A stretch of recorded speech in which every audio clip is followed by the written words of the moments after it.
தமிழ்நாடு மாநில தொடக்க கூட்டுறவு வங்கி அனைத்து பணியாளர் சங்கத்தின் திருநெல்வேலி மாவட்ட கிளை சார்பில் நியாய விலைக் கடை பணியாளர்களின் 8 அம்ச கோரிக்கையை வலியுறுத்தி இன்று மாநிலம் முழுவதும் ஆர்ப்பாட்டம் நடைபெற்று வருகிறது. நியாய விலை பணியாளர்களின் முக்கியமான கோரிக்கையான புல்லூட்டுத்து முறை. இந்த புல்லூட்டுத்து முறை அமல்படுத்துவதனால் குடும்ப அட்டைதாரர்களுக்கு பொருட்கள் வழங்குவதில் மிகுந்த காலதாமதம் ஏற்படுகிறது. அதனால் குடும்ப அட்டைதாரர்களுக்கும் பணியாளர்களுக்கும் இடையே ஒரு மோதல் போக்கு உருவாகிறது. ஆகவே இந்த புல்லூட்டுத்து முறையை ரத்து செய்யப்பட வேண்டும்.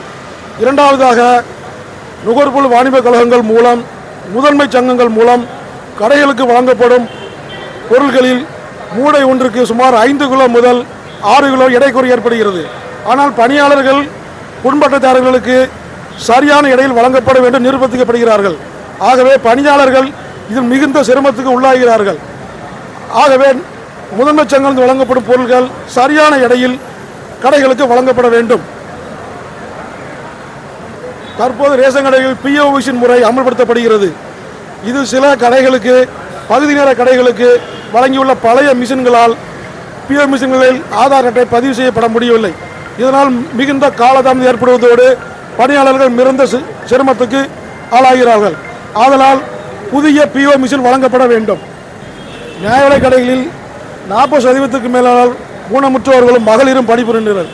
இவங்களுக்கு ஒரு இடையாளர் உதவியாளர் நியமிக்கப்பட வேண்டும். மேலும் விடுமுறை நாட்களில் பணியாளர்கள் நகர்வு பணியில் ஈடுபடுத்தப்படுகிறார்கள். அது முற்றிலும் தவிர்க்கப்பட வேண்டும், ரத்து செய்யப்பட வேண்டும். பணியாளர்களுக்கு சொந்த ஊர் அருகாமையில் உள்ள சங்கங்களில் பணியமர்த்தம் செய்யப்பட வேண்டும் உள்ளிட்ட 8 அம்ச கோரிக்கைகளை வலியுறுத்தி இன்று ஆர்ப்பாட்டம் நடைபெறுகிறது.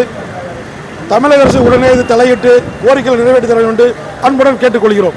மாவட்ட செயலாளர் மு. முருகன், திருநெல்வேலி மாவட்ட டாக்பியா.